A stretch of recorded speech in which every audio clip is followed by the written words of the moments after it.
সুপ্রিয় দর্শক, আসসালামু আলাইকুম। সবাইকে ওয়েলকাম জানাচ্ছি আর একটা নতুন রেসিপি দেখার জন্য। শীতের নানা রকম পিঠাপুলির আয়োজনে আমার আজকের রেসিপি ডিম চিতই পিঠা। অনেকভাবেই তো চিতই পিঠা তৈরি করে খেয়েছেন, বাট একবার হলেও এভাবে ডিম চিতই পিঠাটা তৈরি করে খেয়ে দেখতে পারেন, খেতে অসম্ভব মজার হয়।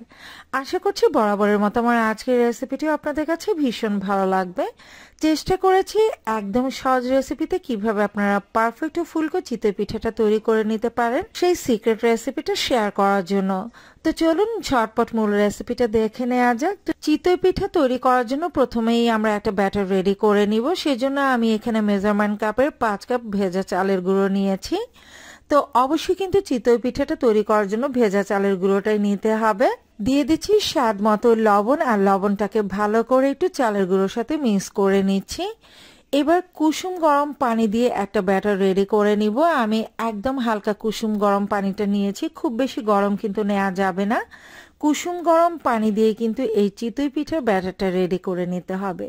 তো আমি কিন্তু ব্যাটারটা খুব ভালো করে একটু ফেটিয়ে নিচ্ছি, আর এই ফেটিয়ে নেওয়ার কারণে চিতই পিঠাগুলো কিন্তু বেশ ফুলকো হবে আর ভেতরে বেশ ছিদ্রযুক্ত হবে।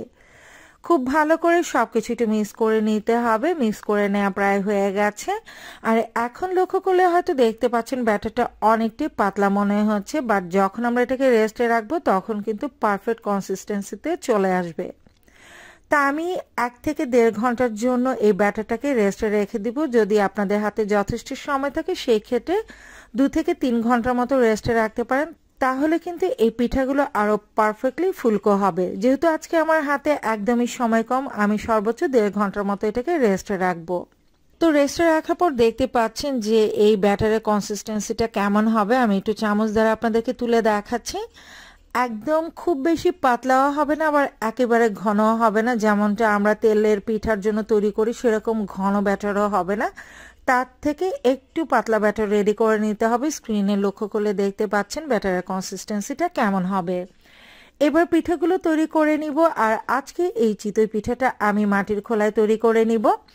তো মাটির খোলাটাকে খুব ভালো করে গরম করে নিতে হবে। যখন এটা একদম ভালোভাবে গরম হয়ে যাবে, অর্থাৎ ধোঁয়া বের হবে, আপনারা লক্ষ্য করলে দেখবেন যে মাটির খোলা থেকে ধোঁয়া বের হচ্ছে, ঠিক এই পর্যায়ে চুলার আঁচটা মিডিয়াম থেকে আরও একটু কমিয়ে নিতে হবে। আজকের এই পিঠা তৈরিতে চুলার আঁচ একদম কমিয়ে নেওয়া যাবে না, জাস্ট মিডিয়াম থেকে একটু কমিয়ে নিয়ে পিঠাগুলো আমি তৈরি করব। তো প্রথমে খোলাটাতে সামান্য পরিমাণ তেল দিয়ে আমি টিস্যু দ্বারা মুছে নিচ্ছি। এতে করে যখন আপনারা পিঠাটা দিবেন খুব সহজে কিন্তু এটা তুলে নেওয়া যাবে। তো এবার আমার খোলাটা রেডি হয়ে গেছে। যে ব্যাটারটা আমরা রেডি করে রেখেছিলাম সেখান থেকে আমি কিছুটা ব্যাটার দিয়ে দিচ্ছি। আমি একটা মেজারমেন্ট কাপ দ্বারাই দিচ্ছি, আপনারা গোল চামচ দ্বারাও কাজটা করতে পারেন, কিংবা চায়ের কাপ দিয়েও কিন্তু মেপে দিতে পারেন। ভিতরে ব্যাটারটা আমি দিয়ে দিয়েছি। এবার দিয়ে দিব ডিম। আমি একটা ডিম লবণ দিয়ে ফেটিয়ে নিয়েছি। আর অবশ্যই কিন্তু ডিমটা রুম টেম্পারেচারে থাকতে হবে।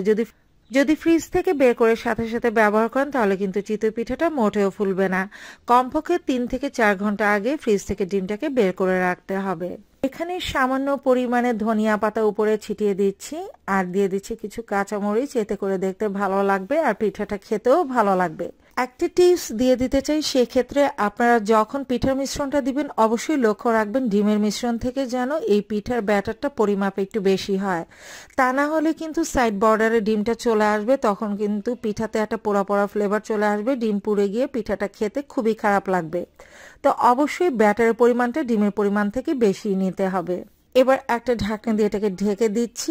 একটা সুতি কাপড় পানিতে ডুবিয়ে নিয়ে সাইড থেকে, অর্থাৎ ঢাকনার সাইড দিকে ঘুরিয়ে ঘুরিয়ে পানিটা দিয়ে দিবেন। এতে করে হবে কি, আপনার চিতই পিঠাটা খুবই ফুলকো হবে, সফট হবে আর খেতেও ভালো লাগবে। তো মিনিট 2 আমি অপেক্ষা করেছি, আর দেখতেই পাচ্ছেন আলহামদুলিল্লাহ আমার পিঠাটা একদম পারফেক্টলি কিন্তু ফুলে উঠেছে। তা আলতোভাবে খোঁচা দিলেই দেখবেন যে পিঠাটা খুব সহজেই উঠে আসছে। যেহেতু আমরা তেল ব্রাশ করে নিয়েছিলাম তো ইজিলি কিন্তু পিঠাটা উঠে আসবে। তো দেখতে পাচ্ছেন পিঠাটা দেখতে কতটা লোভনীয় হয়েছে। আমি আরো একটা পিঠা তৈরি করে নিচ্ছি। একইভাবে আমি আবারও ব্যাটারটা দিয়ে দিচ্ছি। আর প্রতিবার পিঠা তৈরি করার সময় কিন্তু আপনার ব্যাটারটাকে নেড়েচেড়ে একটু মিক্স করে নেবেন। আর একইভাবে আমি আরো একটা পিঠাই তৈরি করে নিচ্ছি, সেম প্রসেস অবলম্বন করে। আর যতবারই পিঠাটা তৈরি করবেন ব্যাটারটাকে নেড়েচেড়ে নেবেন। একটা সময় দেখবেন যে পিঠা তৈরি করতে করতে নিচের দিকে ব্যাটারটা অনেকটাই ঘন হয়ে যাবে, তখন আপনারা সামান্য পরিমাণে পানি দিয়ে আবার ব্যাটারটাকে রেডি করে নেবেন। তো সেটা ডিপেন্ড করছে আপনারা কতগুলো পিঠা তৈরি করবেন সেই ব্যাটারের উপর। তো সেম প্রসেসে আমি আবারও ঢাকনা দিয়ে অপেক্ষা করছি মিনিট 2। তো দেখতে পাচ্ছেন এই পিঠাটাও আলহামদুলিল্লাহ খুব সুন্দরভাবে ফুলে উঠেছে। তো একইভাবে আমি বাকি চিতই পিঠাগুলো তৈরি করে নিব। তো একটা ছোট টিপস শেয়ার করতে চাই, সেটা হচ্ছে 2 থেকে 3টা পিঠা তৈরি করার পর আপনারা শুকনো একটা ভেজা ন্যাকড়া দিয়ে এই খোলাটাকে মুছে নেবেন। তো আমি সবগুলো পিঠে রেডি করে নিয়েছি। আমি এখানে আপনাদের সুবিধার্থে 3টা পিঠা সার্ভ করে দেখিয়েছি, আর আজকে যে পরিমাপে আমি নিয়েছি তার থেকে আমার 6টা বড় বড় এরকম ডিম পিঠা হয়েছে, বাট আমি 3টা সার্ভ করেছি। আর দেখতে পাচ্ছেন পিঠাটা কতটা লোভনীয় হয়েছে। আর এভাবে ডিম চিতই পিঠাটা তৈরি করে খেয়ে দেখবেন, আপনাদের কাছেও ভীষণ ভালো লাগবে। আশা করছি রেসিপিটি ভালো লেগেছে। ভালো লেগে থাকলে অবশ্যই লাইক, কমেন্ট এবং শেয়ার করে দিবেন। শুরু থেকে শেষ পর্যন্ত পুরো রেসিপিটি দেখার জন্য সবাইকে অনেক অনেক ধন্যবাদ জানিয়ে আজকের মতো এখানেই বিদায় নিচ্ছি। খুব শীঘ্রই দেখা হবে পরবর্তী রেসিপির সাথে। সে পর্যন্ত সবাই ভালো থাকবেন, সুস্থ থাকবেন। আল্লাহ হাফেজ।